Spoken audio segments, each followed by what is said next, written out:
So then what we do is, after we determine the derivative, what we're gonna do, so we're gonna derive all of these, and this is, I think it was the sum formula, so it's gonna be this, the derivative of this, plus the derivative of this, equal to 0. So then what we do, so this is a constant, so it's not going to change, it's going to be 100. The derivative of, I had to look at the trigonometric derivatives, which we wrote in the notebook. So this is cos theta, sine theta, the derivative of sine theta is cos theta, then plus the derivative of this is a little bit more complicated. It is, so 100 stays, and then the derivative of cosine theta times cosine theta is cosine square theta minus sine theta squared, because this is the product rule. And then what happens is we here we have, like, I'm just gonna take it out, plus 100 cos squared theta minus 100 sine squared theta. So what I'm gonna do is, essentially we have cos, and here is sine, and I don't want this sine to be here because it's gonna be much more difficult. I can't find the value of theta when I have a sine. So I'm gonna represent sine squared theta with cosine. So there's this basic formula for trigonometrics, which is sine squared theta plus cosine squared theta is equal to 1, the most basic one of all. And from there, I'm going to say that sine squared theta is equal to 1 minus cosine squared theta.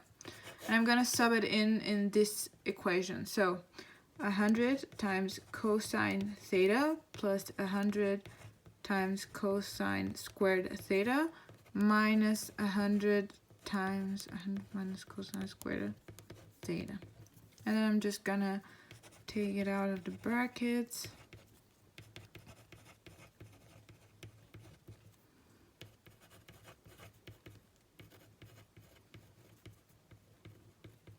So essentially what we get is going to be,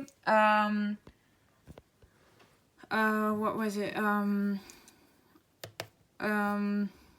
Something, you can use discriminant, so it's going to be a quadratic equation. So it's going to be 200 cosine squared theta plus 100 cosine theta minus 100 is equal to 0. And I'm going to factor out the 100.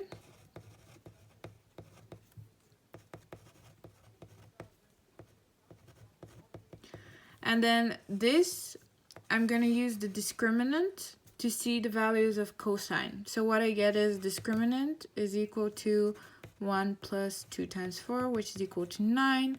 So cos theta 1, 2 is going to be minus 1 plus minus 3 divided by 4. So it's going to be either minus 1 or 1/2. So if cosine theta 1 is equal to minus 1, and cosine theta 2 is equal to 1/2. So I looked at the trigonometric table, and cosine 1 is equal to minus 1. That means that theta is going to be 180 degrees, or pi. And for this exact one, for this problem, it can't be this value, because if it were 180, then the water would overflow and it essentially won't be in the shape of a gutter. So this one, it's impossible for this to be the value. But for this one, cosine theta 2 is equal to 1/2. That means that the degree will be pi over 3, or 60 degrees. And that is much more acceptable for this one, because it will really keep its form of a gutter. So essentially, yeah, those are my calculations. And like the final thing that I'm just gonna write, so the max volume of water in the gutter